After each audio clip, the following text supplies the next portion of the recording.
তারও ফর্সা করে দিয়েন। অনেক মানুষ আছে বাইরে সাদা ভিতরটা কালো, আছে না নাই? অনেকে আছে বাইরে কুচকুচে কালো অন্তরটা ধবধবে সাদা, আছে না নাই? বিশ্বনবীর বাহিরটা যেমনি সুন্দর ভিতরটারেও সুন্দর করেছে কে?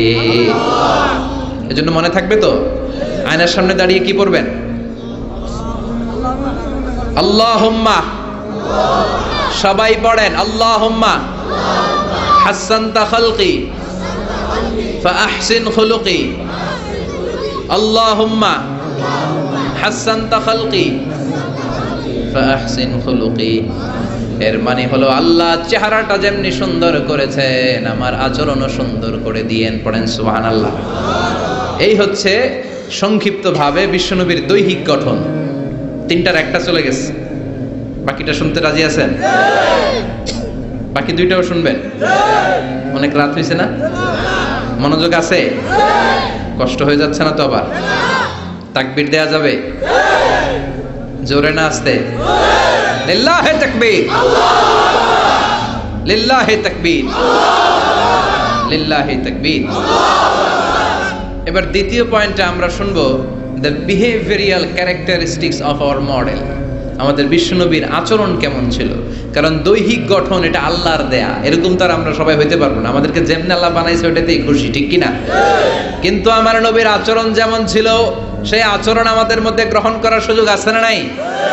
তার মানে আসল কথা এখন শুরু হবে, চিল্লা এখন ঠিক কিনা? এক নাম্বার আচরণ হচ্ছে বিশ্বনবীর ইয়ামশি আলাল আরদি হাওনা।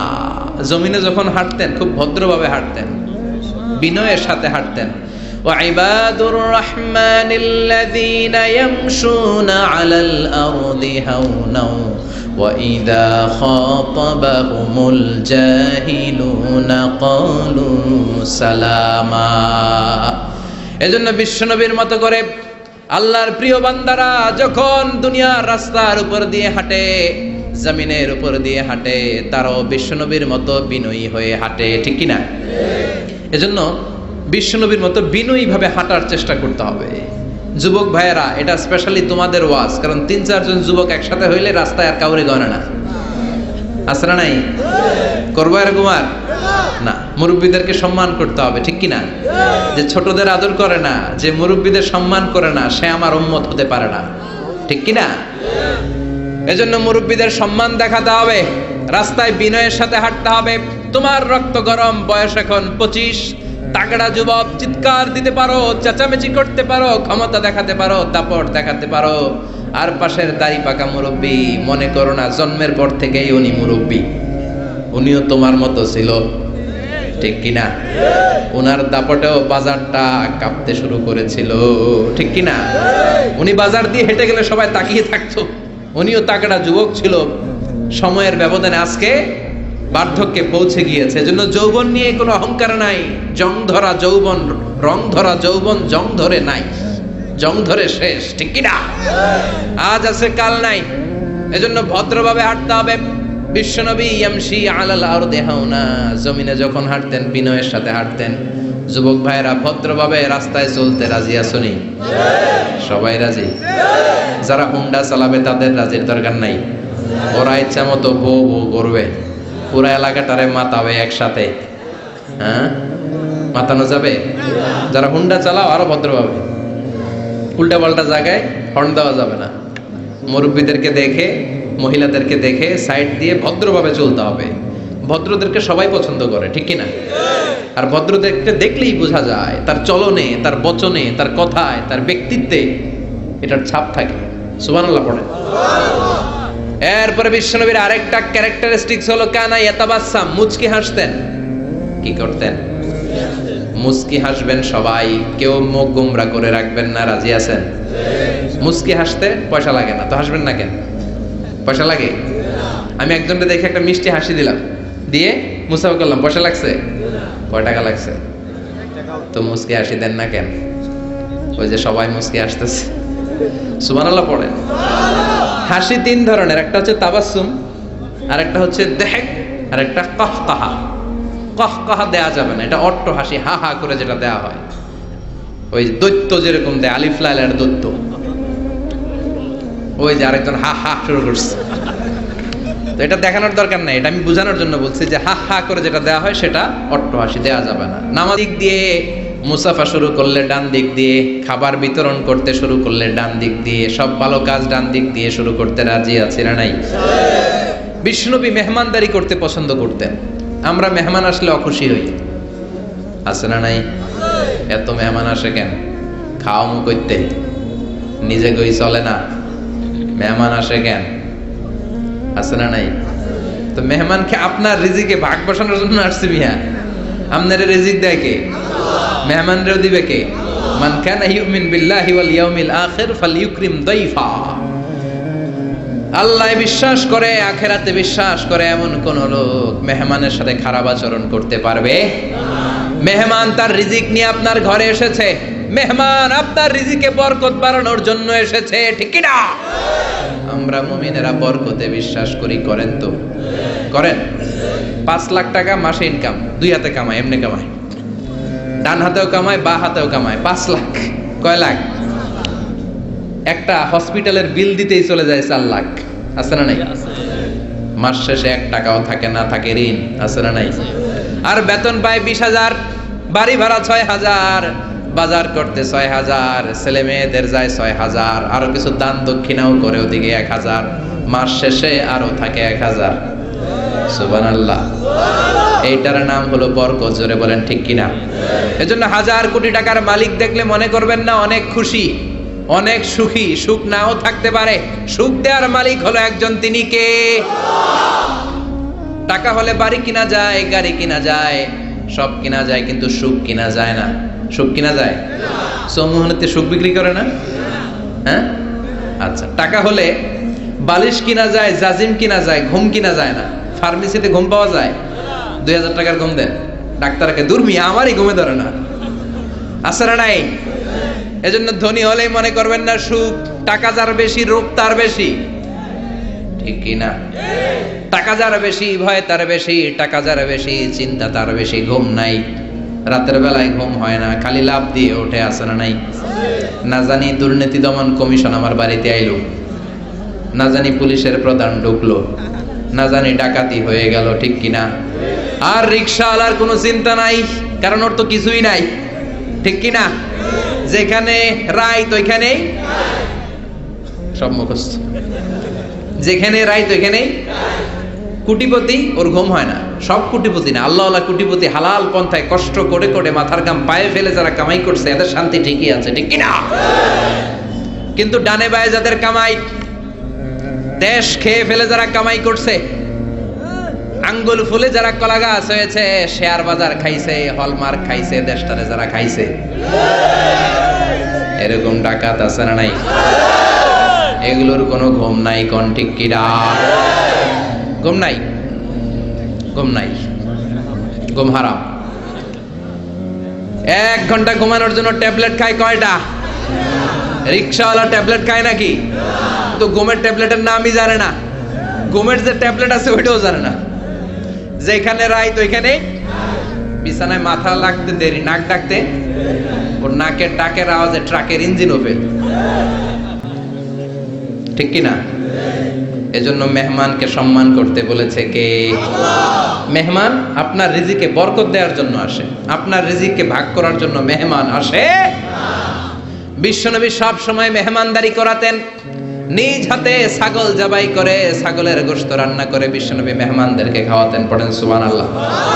বিশ্বনবী যে সুন্দর রান্না করতে জানতো এটা অনেকে জানেই না। রান্না করতে জানা এটা কিন্তু একটা বড় কোয়ালিটি। কুকিং, খেয়াল রাখবেন, কুকিং, ড্রাইভিং, সুইমিং, এগুলো হচ্ছে লাইফ লং কোয়ালিটি, আজীবন লাগবে, ঠিক কি না? সাগরে পড়লে কেউ বাঁচাতে পারবে? কথা কোন? আল্লাহ বাঁচাবে, সাঁতরাইয়া বাঁচতে হবে, ঠিক কি না? আমি একবার ছোটবেলা সাগরে কি বলে এক জায়গায় গিয়েছিলাম, বাসে করে ফিরে আসতেছি, লঞ্চে তুফানে পড়েছি। সেদিন বুঝেছি যে আল্লাহ কারে বলে। চিৎকার, সবাই বলে বাঁচাও।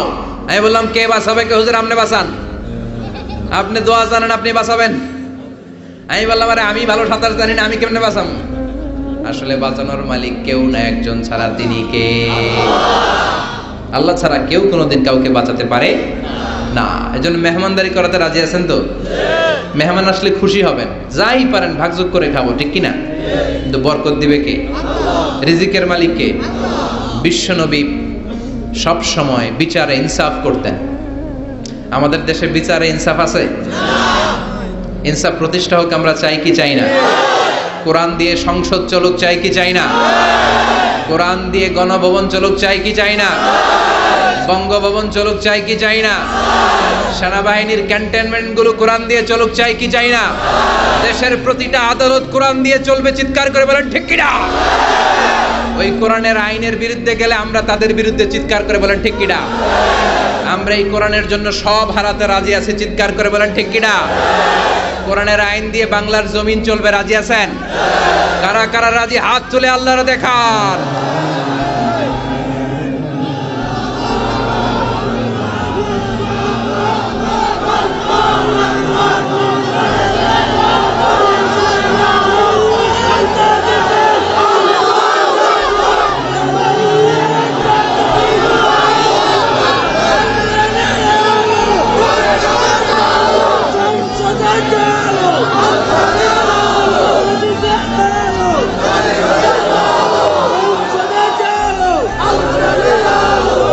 আল্লাহ তুমি কবুল করো। এই যে দেশের জনগণ চায় কোরআন দিয়ে দেশ চলুক, আল্লাহ আমাদের একটাই অপরাধ, আমরা চাই কোরআনকে বিজয়ী শক্তি হিসেবে দেখতে, বলেন ঠিক কিনা? আমরা চাই সংসদ ভবনে কালিমার পতাকা উড়ুক, চিল্লায় বলেন ঠিক কিনা? এটাই আমাদের অপরাধ, আমাদের আর কোনো অপরাধ নাই। আমরা কোরআনকে সংসদ ভবনে চাই, আমরা কোরআনকে এদেশের নীতি নির্ধারণী পর্যায়ে চাই। আল্লাহ তুমি তৌফিক দাও, এই দৃশ্য দেখে যেন আমরা শেষ নিঃশ্বাস ত্যাগ করতে পারি, আল্লাহ তুমি কবুল করো। বিশ্বনবী ইসলাম বিচারে ইনসাফ করতেন, পার্সিয়ালিটি করতেন না, ঘুষ খাইতেন না, কোনো স্কাইপি কেলেঙ্কারি ছিল না, কোনো টেলিফোনে তিনি আলাদা কোনো সিদ্ধান্ত নিতেন না। যেটা হক, যেটা নিয়ম, যেটা ইনসাফ, সেটা অনুযায়ী বিশ্বনবী বিচার করে দিতেন, চিৎকার করে বলেন ঠিক কিনা? বিশ্বনবীর কাছে বিচার আসলো, বিশ্বনবীর প্রাণাধিক প্রিয় স্ত্রী সাইয়্যিদাতুনা আয়েশা এসে বললেন, ও নবী, আপনার এক বউ আমার ঘরে রান্না করে খাবার নিয়ে এসেছে। মা আয়েশার কাছে খাবার নিয়ে গিয়েছিল, ঝোল করা খাবার, পায়েস জাতীয় বা ঝোল করা। মা আয়েশা রেগে মেগে বললেন, আমার ঘরে খাবার দিলা কেন, আমি কি রান্না করতে পারি না? রেগে মেগে উনি ঝোল নিয়ে, পায়েস নিয়ে, খুব সম্ভবত সাউদা রাদিয়াল্লাহু তাআলা আনহার গালের মধ্যে পায়েস লাগিয়ে দিলেন বা ঝোল লাগিয়ে দিলেন। কথা শুনতেছেন? মা আয়েশা অনেক ভালো নারী ছিলেন, অসাধারণ মহিলা ছিলেন, কিন্তু একটু রাগীও ছিলেন, রেগে যেতেন, রেগে গেলে চেহারা লাল হয়ে যেত। এজন্য বিশ্বনবী আদর করে ডাকতেন, হুমায়রা, আমার লালি বউ। সুবহানাল্লাহ পড়েন। এখন সাউদা যে বিশ্বনবীর কাছে বলে, ও নবী, আমি আদর করে সোহাগ করে আপনার বউরে একটু খাবার দিতে গেছিলাম, পায়েস নিয়ে গেছি, দেখেন পায়েস দিয়ে আমার গালের কি করছে, মেকআপ করে দিছে। বিশ্বনবী বললেন, তাই নাকি? আয়েশা এমনটা করতে পারলো? ডেকে আনো আয়েশাকে। মা আয়েশাকে ডেকে আনা হলো। আয়েশা, হাল ফাআলতি হাযা, তুমি এটা করেছো? এবার মা আয়েশা বলে, নবী, ওই সময় খুব রেগে গিয়েছিলাম, করেছি, আসলে ঠিক হয় নাই, ভুল করছি, মাফ করে দেন। বিশ্বনবী বলেন, আয়েশা, দুজনের কথাই শুনলাম, এবার আমি বিচারের ফয়সালা দিব। বিশ্বনবী বললেন, বিচারের ফয়সালা হলো কিসাস, মানে যেমনটি করা হয়েছে তেমনটি করা হবে। ঘুষি মারলে ঘুষি, গুতা মারলে গুতা, কিল মারলে কিল, মাইর দিলে মাইর, ঠেলা দিলে ঠেলা, যেমন করবা তেমন, ঠিক কিনা? দরকার আছে না? মাঝে মাঝে দরকার আছে না? নাই? বিশ্বনবী মক্কায় দাওয়াত দিলেন, ওমরে ফারুককে তাকবীরও দিতে দেন না। ওমরে ফারুক জোর করে একবার তাকবীর দিলেন, লিল্লাহি তাকবীর, আল্লাহু আকবার। কিন্তু সেই নবী যখন মদিনায় চলে গেলেন, ভিন্ন চেহারা ধারণ করলেন, কারণ আকাশ থেকে প্রতিবাদের আয়াতগুলো নাজিল করে দিয়েছে কে? তার মানে যখন প্রতিবাদের দরকার, প্রতিবাদ করার দরকার আছে না নাই? আস-সাকিতু আনিল হাক্কি শাইতানুন আখরাস। চোখের সামনে অন্যায় দেখা যায়, দেশব্যাপী লুটপাট দেখা যায়, অন্যায় দেখা যায়, প্রতিবাদ না করলে কিয়ামতের দিন বোবা শয়তানদের কাতারে দাঁড় করায়া দিবে কে? ক্ষমতা থাকলে হাত দিয়ে থামান, না থাকলে জনমত গ্রহণ করেন, প্রতিবাদ করেন। তাও যদি না পারেন, অন্তর দিয়ে কিভাবে সমাজটাকে সুন্দর করবেন পরিকল্পনার দরকার আছে না নাই? সমাজ আমাদের সুন্দরও রাখতে হবে আমাদের, জোরে কোন ঠিক কিনা? বিশ্বনবী বললেন আমার বিচার হচ্ছে কিসাস, যেমনটি করেছো তেমন। আয়েশা, তুমি যেমনি পায়েস নিয়ে তোমার বোনের গাল নষ্ট করেছো, তোমার বোনও তোমার গাল নষ্ট করবে। সাউদা, তুমিও পায়েস নিয়ে আয়েশার গালে লাগিয়ে দাও। সাউদাও খুশি মনে পায়েস নিয়ে মা আয়েশার গালে লাগিয়ে দিল, দুইজন হেসে দিল। আরশের উপর থেকে খুশি হলো কে? কি সুন্দর বিচার! বিচারের মধ্য দিয়েও দুজনকে খুশি রাখা যায়, ইনসাফের মধ্য দিয়ে, ঠিক কিনা? এজন্য সমাজে ইনসাফ প্রতিষ্ঠা হোক, আমরা চাই কি চাই না? ছোট্টবেলা থেকে বিশ্বনবী ছিলেন ইনসাফগার। বনু সাদ গোত্রে দুধ খাওয়ার জন্য হালিমাতুস সাদিয়ার বাড়িতে যখন গেলেন, হালিমাতুস সাদিয়া ডানস্টনের দুধটা খাওয়াতে দিলেন। বিশ্বনবী প্রাণ ভরে দুধ পান করলেন। এবার বাম স্তনের দুধ দিলেন। বিশ্বনবী ওই স্তন থেকে দুধ খেতে চায় না, ঠোঁট লাগাতে চায় না, হাত দিয়েও ধরতে চায় না। মা হালিমা বলেন, যতদিন মুহাম্মদকে আমি দুধ পান করিয়েছি সব সময় ডান স্তনের দুধ খেত, বাম স্তনটা হাত দিয়েও টাচ করতো না। কারণ হালিমাতুস সাদিয়ার আরেকটা দুগ্ধ পোষ্য সন্তান ছিল, নাম আব্দুল্লাহ, বিশ্বনবীর দুধ ভাই। তো বিশ্বনবী একাই যদি বুকের দুধ সব সাবার করে ফেলে, তার দুধ ভাই হালিমার আসল ছেলে দুধ খাবে কোত্থেকে? সুবহানাল্লাহ পড়বেন না? ছোট্টবেলা থেকে ইনসাফগার, গোটা বিশ্বকে জাস্টিস শিখিয়েছে, ন্যায় নীতি সভ্যতা ভদ্রতা শিখিয়েছে মুহাম্মদ সাল্লাল্লাহু। এজন্য বিশ্বনবী সাল্লাল্লাহু আলাইহি ওয়াসাল্লাম ছিলেন ইনসাফের প্রতীক। বনু মাখজুমিয়া গোত্রে মদিনায় এক মহিলা চুরিতে ধরা পড়ল। সমাজে চুরি হয় না? আপনাদের এলাকায় নাই? আছে? চুরি করলে ইসলামের বিধান হচ্ছে হাত কেটে দাও। কার কথা? ইমাম সাহেবের, মিজানুর রহমান আজহারীর, মুফাসসিরে কোরআনের। আইনটা কার? চুরি করলে হাত কেটে দাও। কিন্তু এই চোর, বড় বড় চোরের কথা বলা হয়েছে, ঠিক কিনা? এর মানে এই না লাউ চোর, কদু চোর, এই চোর, এদের আপনি হাত কেটে দিবেন আর বড় বড় চোররা পার পেয়ে যাবে, এমনটা করা যাবে? উমরে ফারুক যখন খলিফা, তিনি বলেছেন দুর্ভিক্ষের বছর কারো হাত কাটা যাবে না, কারণ তখন পেটে ক্ষুধা আছে না নাই? কি সুন্দর ইসলাম! দুর্ভিক্ষের বছরগুলোতে কোনো কাজী চোরের হাত কাটতে পারবে না, কারণ এটা স্বভাবের চোর না, এটা অভাবের চোর। কোথাও খাবার নাই, একবারের কলা খাইছে, আরেকবারের তরমুজ খাইছে, আরেকবারের রুটি খাইছে, আছে না নাই? এই চোরের হাত কাটা যাবে না। যেই চোরগুলো জনগণকে শোষণ করে খায়, হাজার কোটি টাকা এক কলমের খোঁচায় উড়িয়ে দেয়, দেশের টাকা বিদেশে পাচার করে দেয়, এমন চোর আছে না নাই? ওই চোরগুলোর হাত লাইভ ব্রডকাস্ট করে বাইতুল মোকাররমের সামনে 2-4টা চোরের হাত কেটে দিলে সব চুরি বন্ধ হয়ে যাবে। আল্লাহ এটা দ্বারা এই চুরিকে বন্ধ করার জন্য বলেছেন, আস-সারিকু ওয়াস-সারিকাতু ফাকতাউ আইদিয়াহুমা জাযাআম বিমা কাসাবা নাকালাম মিনাল্লাহ ওয়াল্লাহু আজিজুন হাকীম। If anyone steals something very precious in the society, the government, আপনি কাটতে পারবেন না, কাটবে কে? সরকার বাহাদুর কাটবে, ডান হাত কেটে দাও। গোটা জাতি দেখুক, চুরির নাম শুনলে যেন 3 বার লাফ দিয়ে ওঠে। চুরি করা তো দূরের কথা, চিৎকার করে বলেন ঠিক কিনা? মদিনার বনু মাখজুমিয়া গোত্রের এক নারী চুরিতে ধরা পড়ল। চুরি করলে বিচার কি? কিন্তু এই মেয়ে মহিলা হচ্ছে অনেক সম্ভ্রান্ত বংশের মহিলা। আমাদের দেশে থাকে না, এমপির মেয়ে, প্রধানমন্ত্রীর মেয়ে, তারপর সমাজের গণ্যমান্য বিজনেসম্যানের মেয়ে, খান বংশের মেয়ে, চেয়ারম্যান বংশের মেয়ে, ইত্যাদি ইত্যাদি থাকে না? এরকম সম্ভ্রান্ত কোন এক বংশের মেয়ে চুরিতে ধরা পড়লো। সাহাবারা বিপদে পড়ে গেল।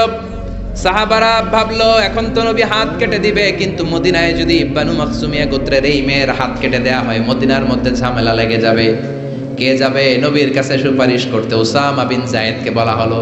বিশ্বনবীর পালক পুত্রের ছেলে, হব্বু রাসূলিল্লাহ। সবাই বলে উসামা, তোরে বিশ্বনবী বড্ড ভালোবাসে, তুই যে বল হাতটা যেন এখন না কাটে, পরে কাটে, এই মেয়েরে পারলে যেন মাফ করে দেয়। উসামা যে বলে, নবী সবাই আমারে ধরছে, কেন ধরেছে? আপনি মাফ করে দেন, হাত কাটেন না, ক্ষমা করে দেন, রয়্যাল মার্সি করেন, ক্ষমা করেন। বিশ্বনবীর চেহারাটা আগুনের গোলার মতো লাল হয়ে গেল। বিশ্বনবী বললেন, উসামা এত সাহস পেলি কোথায় রে? এটা আমার বানানো আইন না, আইনটা কার? লাউ কানাত ফাতিমাতু বিনতি মুহাম্মাদিন সারাকাত লাকাতা মুহাম্মাদুন ইয়াদাহা, ওই বনু মাখজুমিয়া গোত্রের মেয়ে কেন আমার কলিজার টুকরা ফাতেমাও যদি চুরিতে ধরা পড়ে রামদা দিয়ে ফাতেমার ডান হাত কেটে দিতে আমি এক সেকেন্ডও দেরি করব না। এরকম সমাজ আমরা চাই কি চাই না? এরকম সুন্দর একটা ইনসাফপূর্ণ বাংলাদেশ আমাদের হোক, আমরা চাই কি চাই না? আর জোরে বলেন চাই কি চাই না? বিশ্বনবীর আচরণগুলো সুন্দর না? শিখার মতো অনেক কিছু আছে না? বিশ্বনবী যখন কথা বলতেন ধীরস্থির ভাবে বলতেন, সুবহানাল্লাহ পড়েন। তাড়াহুড়ো করে কথা বলতেন না। সাহাবারা বলতেন ওনার প্রতিটি শব্দ খুঁজে পাওয়া যেত, বাক্য থেকে আলাদা করা যেত, চুজ করা যেত, পিক করা যেত, প্রতিটি অক্ষর আলাদা বোঝা যেত। গুরুত্বপূর্ণ কথা 3 বার বলতেন, সুবহানাল্লাহ। কয়বার? আর জোরে 3 বার তিনি গুরুত্বপূর্ণ কথা রিপিট করতেন। ইউকাররিরু সালাসা মাররা, 3 বার তিনি গুরুত্বপূর্ণ কথা রিপিট করতেন। বিশ্বনবী একবার তাকওয়া নিয়ে ওয়াজ করতেছিলেন, কি নিয়ে? বিশ্বনবী বলছিলেন আত্তাকওয়া হা হুনা, আত্তাকওয়া হা হুনা, আত্তাকওয়া হা হুনা। যেহেতু তাকওয়ার ওয়াজ গুরুত্বপূর্ণ ওয়াজ, 3 বার তিনি বললেন তাকওয়া থাকে এই জায়গায়। তাকওয়া থাকে কোন জায়গায়? তাকওয়া মানে হলো আল্লাহর ভয়। চিল্লায় বলেন তাকওয়া মানে কার ভয়? যাদের হৃদয়ে আছে আল্লাহর ভয় তারা কবু পথ ভুলে যায় না। আল্লাহর প্রেম ছাড়া এই দুনিয়ায় কারো কাছে কোনো কিছু চায় না। পড়েন, যাদের হৃদয়ে আছে আল্লাহর ভয় তারা কবু পথ ভুলে যায় না। আল্লাহর প্রেম ছাড়া এই দুনিয়ায় কারো কাছে কোনো কিছু চায় না। রাতের আধারে যারা সেজদাতে রয়, দু চোখের শ্রুতে নদী যেন বয়। ঠিক কি না? রাতের আধারে যারা সেজদাতে রয়, দু চোখের শ্রুতে নদী যেন বয়। ছলনার হাছানি যতই ডাকুক, শয়তানি হাছানি যতই টানুক, পেছনে ফিরে সে তাকায় না। যাদের হৃদয়ে আছে আল্লাহর ভয় তারা কবু পথ ভুলে যায় না। যাদের হৃদয়ে আছে আল্লাহর ভয় তারা কবু পথ ভুলে যায় না। ঠিক কি না? বিশ্বনবী আল্লাহর ভয় নিয়ে ওয়াজ করছেন। আল্লাহর ভয় মানে হলো তাকওয়া। বিশ্বনবী বললেন তাকওয়া হা হুনা, তাকওয়া হা হুনা, তাকওয়া হা হুনা। তাকওয়া কোথাও থাকে না, তাকওয়া থাকে এইখানে। ঠিক কি না? বিশ্বনবী বলেন নাই তাকওয়া হা হুনা দাড়ির ভিতরে তাকওয়া, বলেন নাই তাকওয়া হা হুনা টুপির ভিতরে তাকওয়া, বলেন নাই তাকওয়া হা হুনা জুব্বার ভিতরে তাকওয়া। বিশ্বনবী বলেছেন তাকওয়া হা হুনা অন্তরের মধ্যে তাকওয়া। সুবহানাল্লাহ, চিৎকার করে আল্লাহু আকবার। আবার বিশ্বনবী পরিচ্ছন্ন থাকতে পছন্দ করতেন, পারফিউম মাখতেন, আতর দিতেন। বিশ্বনবী হাতের তালুর মধ্যে আতর দিতেন। কোথায় দিতেন? আর জোরে বলেন, আর জোরে। হাতের তালুর ভিতরে বিশ্বনবী সাল্লাল্লাহু আলাইহি ওয়াসাল্লাম আতর মাখতেন। আতর মাখতে রাজি আছেন তো? এটা বিশ্বনবীর সুন্নাহ, সব নবীদের সুন্নাহ। বিশ্বনবী সাল্লাল্লাহু আলাইহি ওয়াসাল্লাম কোন সফরে গেলে 6টা জিনিস দিয়ে বানানো একটা কসমেটিক্সের বক্স নিয়ে ঘুরতেন। সুবহানাল্লাহ পড়েন।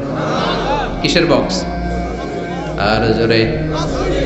6টা জিনিস থাকতো। জাইতুনের তেল থাকতো, আতর থাকতো, টুথপিক থাকতো, সুরমাদানি থাকতো, চিরুনি থাকতো, মেসোয়াক থাকতো। পড়েন সুবহানাল্লাহ। পুরুষরাও কিন্তু এই প্রসাধনী ইউজ করতে পারে। আমরা ভ্যাসলিন মাখতে পারি, আবার লিপস্টিক মাখা যাবে না। কথা কন। আমরা তেল মাখতে পারি, পারফিউম দিতে পারি, কিন্তু আইলাইনার ইউজ করা যাবে না। জোরে কোন ঠিক কি না? ব্রু প্লাক করা যাবে না, পুরুষদের জন্যও যাবে না, মহিলাদের জন্যও যাবে না। জোরে বলেন ঠিক কি না? আতর মাখতেন এই জায়গায়, বেশিরভাগ এই জায়গায় সিথি করে সিথির মাঝখানে ঢেলে দিতেন। হাতে আতর মাখার কারণ হচ্ছে বিশ্বনবী যার সাথে মুসাফা করতেন তার সাথেই বিশ্বনবীর ব্যবহার করা আতরের ঘ্রাণ, সুগন্ধির ঘ্রাণ ছড়িয়ে যেত। এখানে দিতেন কেন? বিশ্বনবী নামাজে দাঁড়াতেন সব সময়, নামাজে সেখানেই সেজদা দিতেন। সেজদার জায়গাগুলোতে বিশ্বনবীর আতর মাখা আতরগুলো লেগে লেগে সেজদার জায়গাগুলো আমোদ হয়ে যেত। বিশ্বনবীর সেন্স অফ হিউমার ছিল অনেক ভালো, সেন্স অফ ফান, ফান করে কথা বলা। আমি 2 ঘন্টায় যদি আয়াত বলতাম আর অর্থ বলতাম আপনারা শুনতেন? কিন্তু আমি আমার sense of fun, sense of হিউমরকে কাজে লাগিয়েছি, বা আমরা কাজে লাগাই, ফলে আমরা কথাগুলো বলতে পারি, মানুষ শুনতে চায়। বিশ্বনবীর এই সেন্সটা ছিল ডেঞ্জারাস। চমৎকার মজা করতেন, চমৎকার একটা পরিবেশ তিনি তৈরি করে ফেলতে পারতেন। কোন সুবহানাল্লাহ। এক কালো মহিলাকে দেখে বিশ্বনবী বললেন, লা ইয়াদখুলনাল জান্নাতা সাফরা ওয়ালা সাউদা। কোন কালো কুৎসিত স্কিনের চেহারার নারী কখনো জান্নাতে যাবে না। ওই মহিলা কান্না জুড়ে দিল, বলল, নবী আপনি বলেছেন 4 কাজ করলে 8টা জান্নাতের দরজা আমাদের জন্য খুলে দেওয়া হবে। আল মারআতু ইযা সাল্লাত খামসাহা সামাত শাহরাহা তাআত বালাহা হাফিজাত ফুরুজাহা। যে নারী নামাজ পড়ে, রোজা রাখে, লজ্জাস্থানের হেফাজত করে, স্বামীর কথা শুনে, এই 4টা কাজ করলে ওই নারীর জন্য 8টা জান্নাতের দরজা খুলে দিবে কে? আল্লাহ। ও নবী আমি তো 4টাই করি, আমি জান্নাতে যাব না কেন? কালো হওয়া কি আমার অপরাধ নাকি? কান্না শুরু করে দিল। বিষ্ণুই বললেন, কেঁদো না, কেঁদো না, আমি তো ফান করে বলেছি, আমি ফান করেছি। সুবহানাল্লাহ পড়ে। তুমি যখন জান্নাতে যাবে এরকম কালো থাকবে না, সুন্দরী হয়ে যাবে, পূর্ণিমার চাঁদের চেয়ে বেশি সুন্দরী। সুবহানাল্লাহ বলে। একটু আগে যেই মহিলা কান্না করছিল এখন হাসি জুড়ে দিল। কোন সুবহানাল্লাহ। Sense of fun, sense of humour. সাহাবারা খেজুর খেতে বসতেন, বিশ্বনবী খলাফাদেরকে নিয়ে, খলাফা আর আরবা আর রাশেদাদেরকে নিয়ে খেজুর খেতে বসেছেন। আরো সাহাবারা এসে বসলেন, বিশ্বনবী খেজুর খান, সাহাবারাও খেজুর খান। সবাই খেজুর খেয়ে খেয়ে বিচিগুলো সামনে রাখে, একটার পর একটা খেজুর খান, একটার পর একটা বিচি সামনে রাখে। বিশ্বনবীর পাশে বসেছেন বিশ্বনবীর মেয়ের জামাই আলী। বিশ্বনবী খেজুর খেয়ে ওনার সামনে বিচি রাখে না, সাইয়েদনা আলী যেইখানে বিচি রাখে তিনিও ওইখানে বিচি রাখে। তার মানে সবার সামনে খেজুরের বিচি আছে, বিশ্বনবীর জায়গাটার সামনে ফাঁকা, কোনো বিচি নাই, কারণ ওনার বিচি উনি কই রাখছে? সাইয়েদনা আলী রাদিয়াল্লাহু তাআলা আনহুর খেয়ে রাখা বিচিগুলোর সাথে রেখেছে। এবার খাওয়া শেষে বিশ্বনবী মজা করতে শুরু করলেন, বললেন, মান মিন্না আকসারু মুতানাওয়িলান আর রুতাবা। খেজুরের অনেক আরবি আছে, তামার, বালাহ, রুতাব। তখন ওনারা রুতাব খাচ্ছিলেন। বিশ্বনবী বললেন, মান মিন্না আকসারু মুতানাওয়িলান আর রুতাবা। চলো একটা কাজ করি, দেখি, গুনে দেখি যে কি পরিমাণ খেজুর খাওয়া হলো, গুনে দেখি, চলো। গুনা শুরু হলো। এক সাহাবী গুনার দায়িত্ব নিল। একজন বললেন, নবী এই সাহাবী খেয়েছে 15টা, এই সাহাবী 17টা, এই সাহাবী 16টা, কাছাকাছি। বলে, নবী আপনার মেয়ের জামাই খাইছে 35টা। সর্বনাশ। সবাই হো হো করে হেসে দিল। সাইয়েদনা আলী লজ্জা পেলেন। সাইয়েদনা আলী বলে, আমার কথা আছে। কি কথা? কয়, সবার সামনে বিচি আছে, নবীর সামনে বিচি নাই কেন? সাইয়েদনা আলী বলে, আমরা সবাই খেজুর খেয়েছি, বিচি সামনে রেখেছি। বিশ্বনবী বিচি সামনে রাখে নাই, ভিতরে পাইনা দিছে। খেজুরও ঢুকাইছে, বিচিও ঢুকাইছে। কোন সুবহানাল্লাহ। বিশ্বনবী খেজুরের সাথে বিচিও খেয়ে ফেলেছে। সুবহানাল্লাহ পড়েন। জামাই শ্বশুর, কি সুন্দর জামাই, কি সুন্দর শ্বশুর। বিশ্বনবীর আচরণ থেকে আমাদের জন্য শিক্ষা নেয়ার অনেক কিছু আছে না নেই? এত গুণ থাকার পরও বিশ্বনবী নিজেকে ছোট করতেন। মুনাজাতে বলতেন, আল্লাহুম্মা ইন্নী আবদুক ওয়াবনু আবদিক ওয়াবনু আমাতিক। আল্লাহ আমি আপনার গোলাম, গোলামের ঘরের গোলাম, বান্দির ঘরের গোলাম। শ্রেষ্ঠ নবী, সব নবীর নবী, সাইয়্যিদু ওয়ালদি আদম, শত কোটি মানুষ পৃথিবীতে যারা আসবে সবার নেতা। তার নবুয়তের কোনো বাউন্ডারি নাই, গোটা দুনিয়াটাই, গোটা মহাবিশ্বটাই নবুয়তের বাউন্ডারি। আল্লাহু আকবার। এত শ্রেষ্ঠ লোক হয়ে দোয়া করার সময় বলতেন, আল্লাহুম্মা ইন্নী আবদুক। আমি আপনার রসুল বলতেন না, আমি আপনার হাবিব এটা বলতেন না, আমি আপনার প্রিয়তম বলতেন না, বলতেন আল্লাহ আমি আপনার গোলাম। আমি আপনার কি? আর জোরে কোন? আমরাও সবাই কার গোলাম? এই গোলাম থাকলে এই রহমত আসবে সমাজে। জোরে কোন ঠিক কিনা? সবাই গোলাম, সবাই খাদেম, কিন্তু সবাই আমরা খালি নেতা হইতে চাই। আমার সমাজ, আমার এলাকা, আমার সব, আমি খামু। আছে না নাই? বিশ্বনবী বলতেন, আল্লাহ আমি গোলাম। শুধু আমি না, আমার বাপও গোলাম। আমার বাপ আব্দুল্লাহ আপনার গোলাম, আমার দাদা আব্দুল মুত্তালিব আপনার গোলাম, দাদার বাপ হাশিম আপনার গোলাম, তার বাবা আব্দে মানাফ আপনার গোলাম, তার বাবা কিলাব আপনার গোলাম। সব গোলাম, আমরা গোলাম বংশের। কত বিনয়! The most humble personality in the world, পৃথিবীর সবচেয়ে বিনয়ী মানুষ ছিলেন। দোয়াতে বলতেন আল্লাহুম্মা জাআলনি সাবুরা, আল্লাহ আমারে ধৈর্য দেন। আল্লাহুম্মা জাআলনি শাকুরা, আল্লাহ আমারে শুকরিয়া করার তৌফিক দেন। আল্লাহুম্মা জাআলনি ফি আইনি সাগীরা, আমার চোখে আমারে ছোট বানায়া দেন। ও ফি আয়ুনিন নাসি কাবীরা, মানুষের চোখে আমারে বড় বানায়া দেন। পড়ে না আমিন। এজন্য বিনয়ী থাকতে রাজি আছেন তো? অহংকার প্রকাশ করব না তো আমরা? অহংকার শুধুমাত্র কেবলমাত্র একজনের, তিনি কে? বিশ্বনবীর এই আচরণগুলো আমাদের আচরণের মধ্যে সেট করার দরকার আছে না নাই? সবাই রাজি?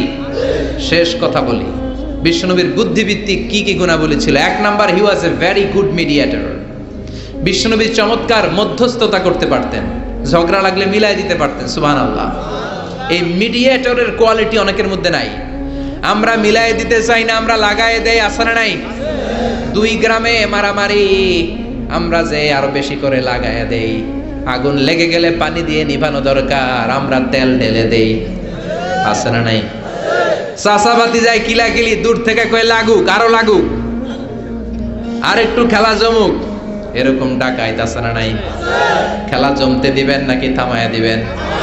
মারামারি করতে দেয়া যাবে না, বাড়তে দেয়া যাবে না, মিলিয়ে দিতে হবে। ঠিক কি না? বিশ্বনবী মিলিয়ে দিতেন। স্বামী স্ত্রীর ঝগড়া শুনলে মিলিয়ে দিতেন, বন্ধু বন্ধু ঝগড়া মিলিয়ে দিতেন, এলাকায় ঝগড়া মিলিয়ে দিতেন। মক্কা থেকে মদিনায় যে 120 বছরের ঝগড়া 1 সপ্তাহে বন্ধ করে দিয়েছেন। চিৎকার করে পড়েন আল্লাহু আকবার। বিশ্বনবী চমৎকার রেশনাল ছিলেন। রেশনাল, লজিক্যাল, যেটা মানুষের জন্য লজিক্যাল ওইটাকে সাপোর্ট করতেন। মন গড়া কিছু করতে চাইতেন না। সুবহানাল্লাহ পড়েন। মুআয ইবনে জাবাল রাদিয়াল্লাহু তাআলা আনহুকে বিশ্বনবী সাল্লাল্লাহু আলাইহি ওয়াসাল্লাম নেতা বানিয়ে পাঠালেন, ইমাম বানিয়ে পাঠালেন। এক মসজিদের ইমাম। নিয়োগ দিছে কে? সভাপতি না সেক্রেটারি? কে? বিশ্বনবী।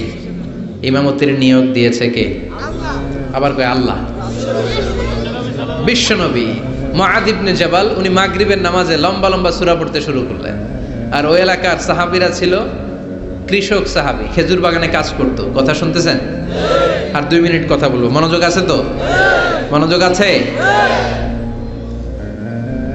কৃষক সাহাবী তারা। এক সাহাবী মাগরিবের নামাজে মসজিদে যেয়ে দেখে মুআয ইবনে জাবাল সূরা বাকারা দিয়ে নামাজ শুরু করছে। কোরআনের সবচাইতে ছোট্ট সূরা। হ্যাঁ? বড়? কত বড়? আয়াত কয়টা? 288 না তো আবার? হ্যাঁ? কয়টা? 286 আয়াত। আল্লাহু আকবার। নামাজে দাঁড়ালেন, বাকারা দিয়ে শুরু। ঘন্টার পর ঘন্টা যায়, এশার নামাজ শেষ হয় না। এশার নামাজে গেলেন, বিশাল লম্বা সূরা দিয়ে শুরু নামাজ, আর পড়তে পারে না। ওই সাহাবী নামাজ পড়তে না পেরে নামাজ রেখে দিয়ে বারান্দায় নিজেই নামাজ পড়ে ফেললেন। বিশ্বনবীর কাছে যে বিচার দিলেন, ইয়া রাসূলুল্লাহ, ইয়া হাবিবাল্লাহ, কেমন ইমাম আপনি পাঠালেন? মাগরিবের নামাজে, এশার নামাজে এত লম্বা লম্বা সূরা দিয়ে নামাজ শুরু করে। আমরা কৃষক সাহাবী, আমরা তো এতক্ষণ দাঁড়িয়ে থাকতে পারি না, নিজের নামাজ নিজে পড়ে বিচার দিতে আসছি। বিশ্বনবী বললেন, মুআজকে ডেকে আনো। সাইয়েদনা মুআয ইবনে জাবাল বিশ্বনবীর কাছে এসে দাঁড়ালেন। বিশ্বনবী রেগে গেলেন। অন্যায় দেখলে বিশ্বনবীর চেহারাটার আগুনের মতো লাল করে দিত কে? বিশ্বনবী বললেন, আফাত্তানুন আনতা ইয়া মুআয, ও মুআয, তোমার কি ফিতনা বাজানোর জন্য পাঠাইছিলাম?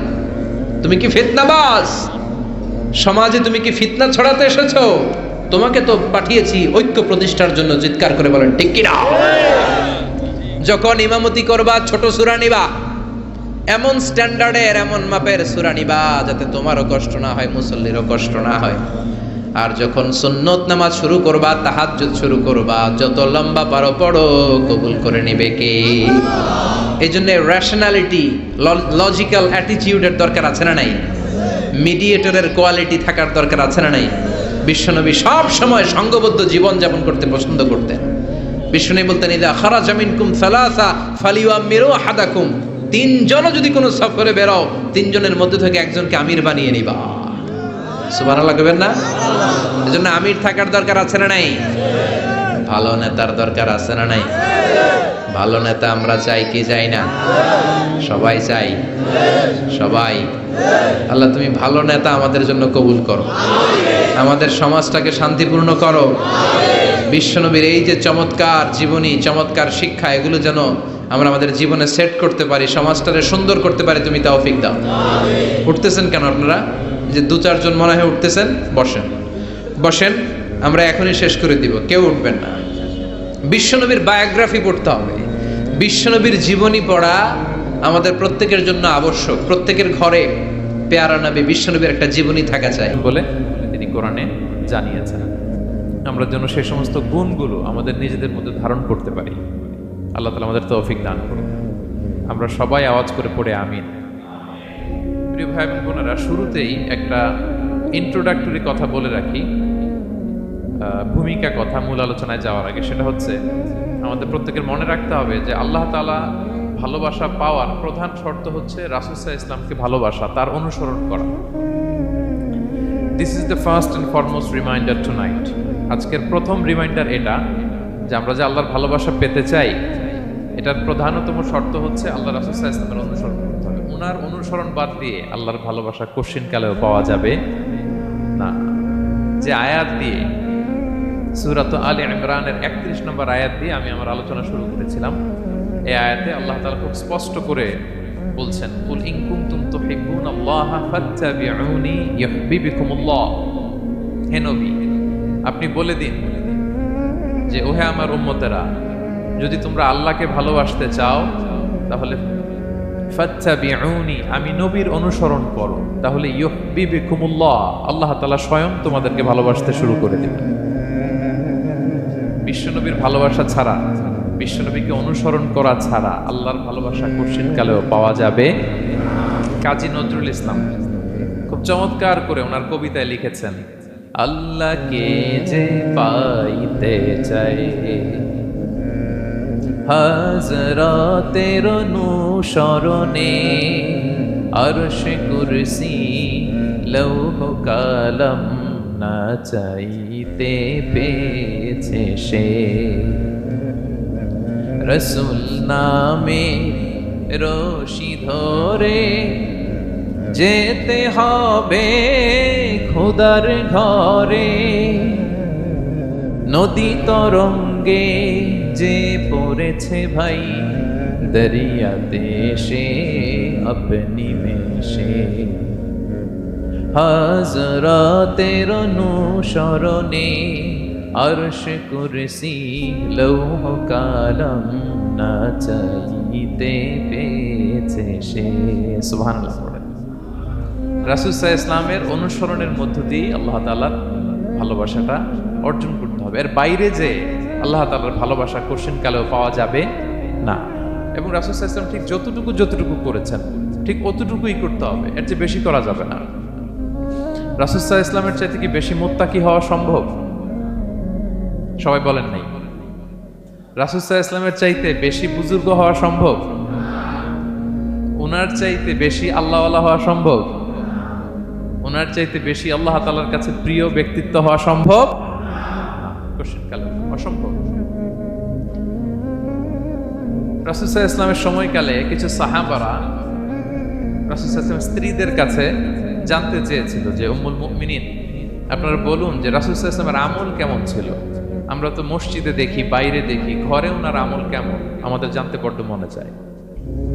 তো রাসূল সাল্লাল্লাহু আলাইহি ওয়াসাল্লামের স্ত্রীরা বললেন যে উনি এমন এমন আমল করেন, এইভাবে নফল রোজা রাখেন, শেষ রাতে তাহাজ্জুদ পড়েন, এইভাবে তাসবিহ পড়েন, কোরআন তেলাওয়াত করেন, জিকির করেন। হাদিসে এসেছে যে কাআন্নাহুম তাফাল্লুহা, তাদের কাছে এটা কেমন যেন কম মনে হইল। তারা একটা বড় এক্সপেকটেশন নিয়ে আসছিল, বিশাল একটা। রাসূল সাল্লাল্লাহু আলাইহি ওয়াসাল্লাম সব নবীদের নবী, না জানে কি আমল করে ঘরের ভিতরে।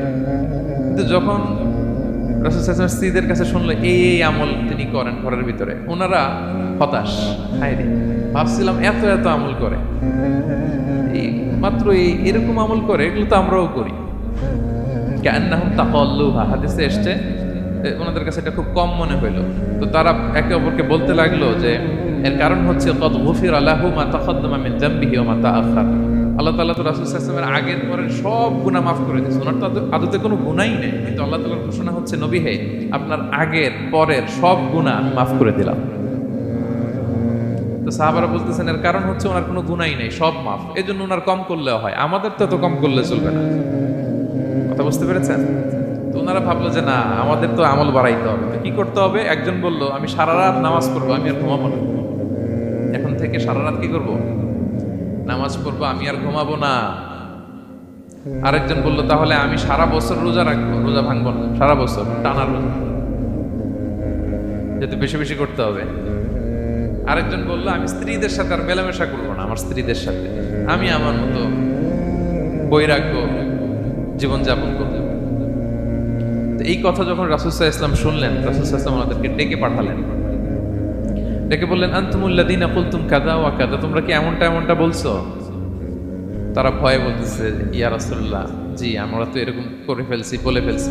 তখন রাসূল সাল্লাল্লাহু আলাইহি ওয়াসাল্লাম বললেন, ওয়াল্লাহি ইন্নী লা আখশাকুম লিল্লাহি ওয়া আতকাকুম লাহু, আল্লাহর শপথ করে বলছি, আমি তোমাদের মধ্য থেকে আল্লাহকে সবচেয়ে বেশি ভয় পাই। আমি সবচেয়ে বড় মুত্তাকি, আমার চেয়ে বেশি কেউ আল্লাহকে ভয় পেতে পারে না। তা আমি সবচেয়ে বড় মুত্তাকি, আমি সবচেয়ে বেশি আল্লাহর প্রিয় ভাজন, আমি আল্লাহর সবচেয়ে বেশি ভয় পাই। এরপরেও আমি রাতে ঘুমাই, আবার নামাজও পড়ি। সোম বৃহস্পতিবারে রোজা রাখি, বাকি দিনগুলোতে আমি খাই।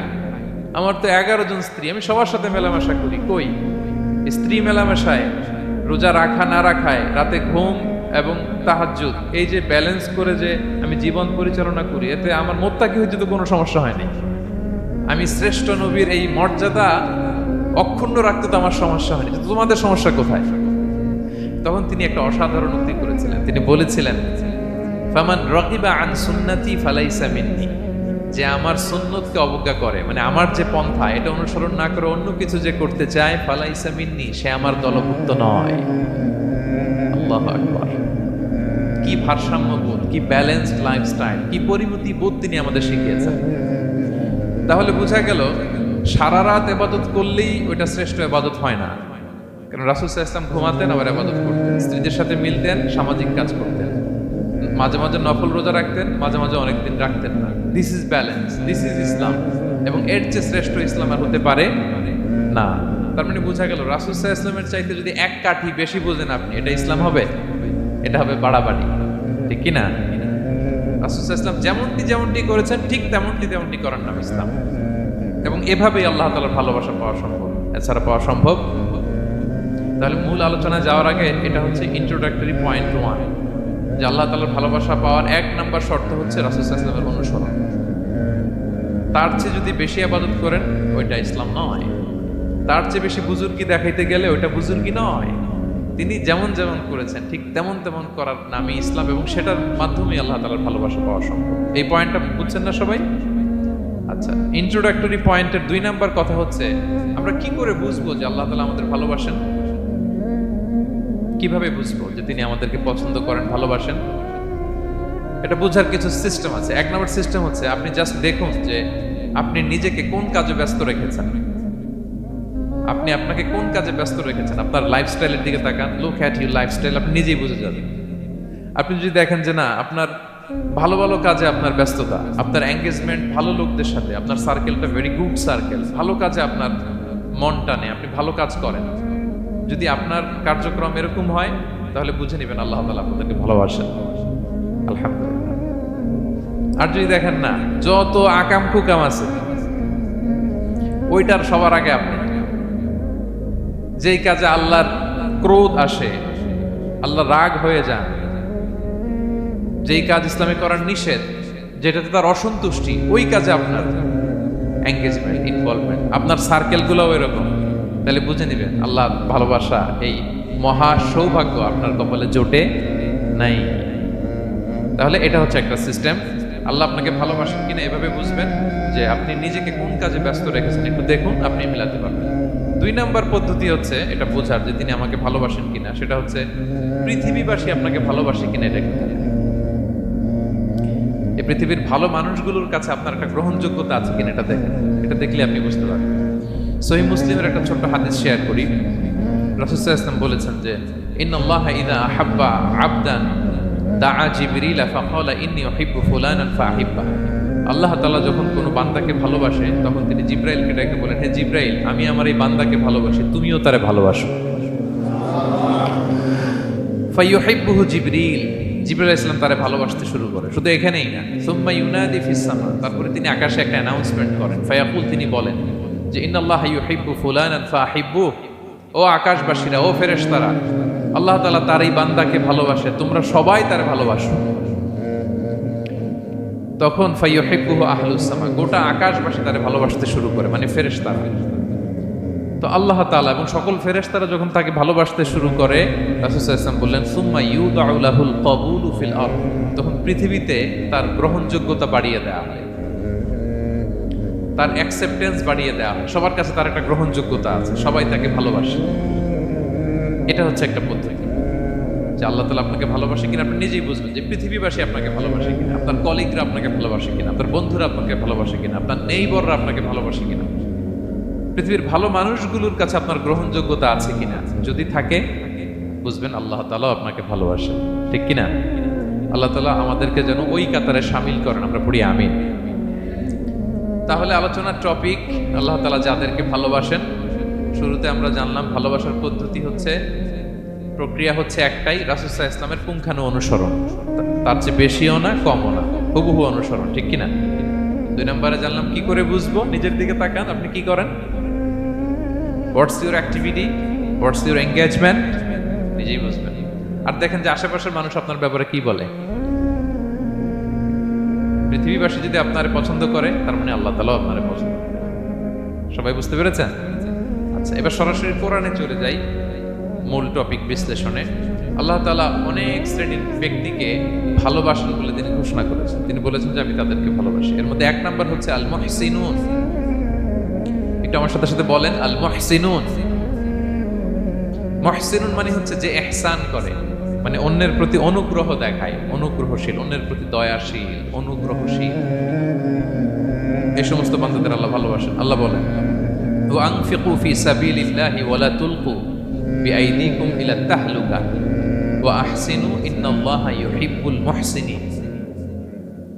তিনি বলেন যে তোমরা আল্লাহর রাস্তায় দান করো আর নিজেরা নিজেদেরকে ধ্বংসের মুখে ঠেলে দিও না, আর তোমরা ইহসান করো অন্যের প্রতি, কারণ ইন্নাল্লাহা ইউহিব্বুল মুহসিনিন, আল্লাহ তাআলা মুহসিনিনদের ভালোবাসেন, মানে যারা অন্যের প্রতি অনুগ্রহ দেখায়, অন্যের প্রতি দয়া পরবশ, তাদেরকে আল্লাহ ভালোবাসেন। সুবহানাল্লাহ ওয়া বিহামদিহি।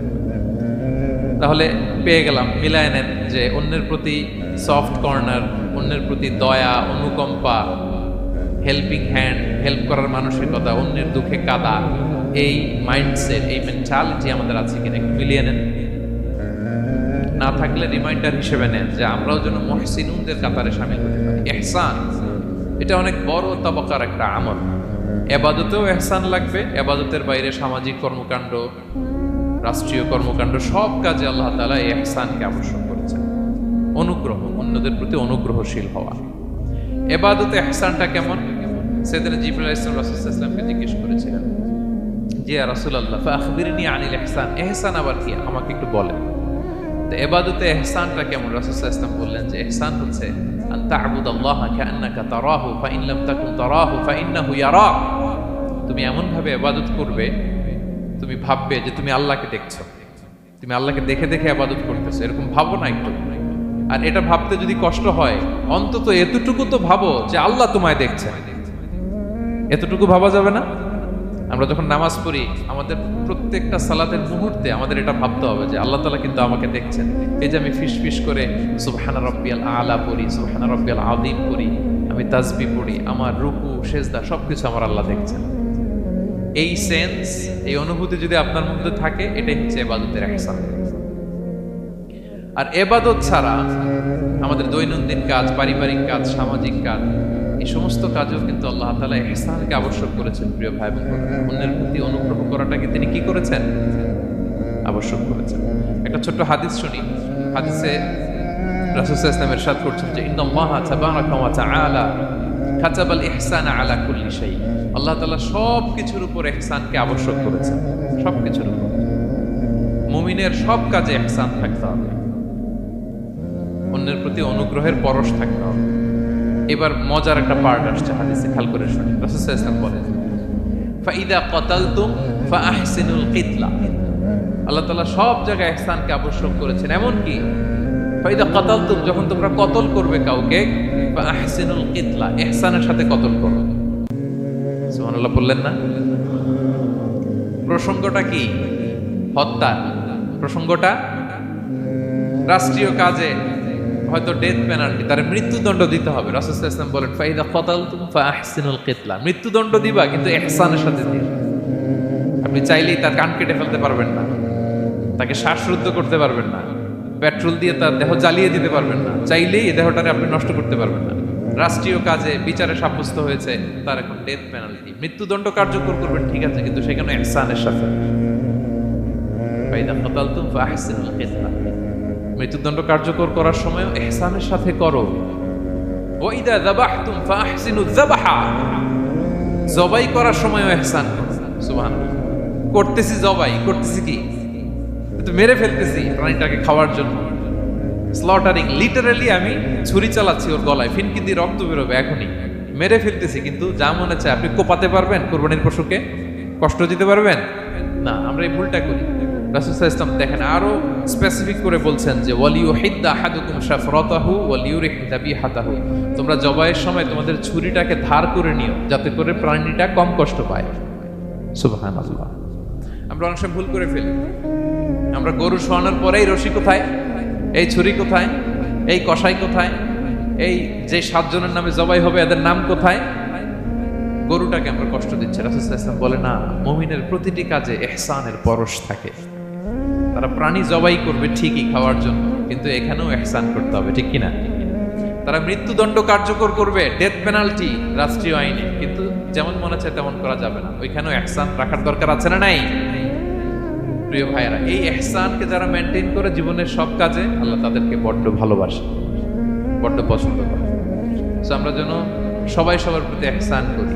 স্বামী স্ত্রীর প্রতি ইহসান করুন, স্ত্রী স্বামীর প্রতি ইহসান করুন, বাবা সন্তানের প্রতি, সন্তান বাবার প্রতি, পরিবারের সকল সদস্যদের প্রতি ইহসান করুন, কর্মচারীদের প্রতি ইহসান করুন, সহকর্মীদের প্রতি ইহসান করুন। মুমিন জীবনের প্রতিটি কাজে ইহসানের পরশ থাকবে, কারণ ইন্নাল্লাহা ইউহিব্বুল মুহসিনিন, আল্লাহ তাআলা মুহসিনদের, যারা অন্যদের প্রতি অনুগ্রহ দেখায় তাদেরকে বড্ড ভালোবাসে। এই পয়েন্টটা কি বুঝতে পেরেছেন সবাই? ক্লিয়ার? 2 নম্বরে চলে যায়, আর কাদেরকে আল্লাহ ভালোবাসেন? 2 নম্বরে হচ্ছে আত-তাওয়াবুন, যারা ভুল করে তওবা করে সাথে সাথে আল্লাহ তাদেরকে বড্ড ভালোবাসে। সুবহানাল্লাহ। আল্লাহ তাআলা বলছেন ইন্নাল্লাহা ইউহিব্বুত তাওয়াবিন ওয়া ইউহিব্বুল মুতাতাহহিরিন, আল্লাহ তওবাকারীদেরকে যেমনি ভালোবাসেন, পবিত্রতা অর্জনকারীদেরও ভালোবাসেন। ওটা আমি পরে আসতেছি, এখন তওবা দিন। তাহলে 2 নম্বরে হচ্ছে ইন্নাল্লাহা ইউহিব্বুত তাওয়াবিন, 2 নম্বরে হচ্ছে কাদেরকে ভালোবাসেন? তওবাকারীদেরকে তিনি বড্ড ভালোবাসেন। দেখেন রাসূল সাল্লাল্লাহু আলাইহি ওয়াসাল্লাম কি বলে, তিনি বলেন ওয়াল্লাহি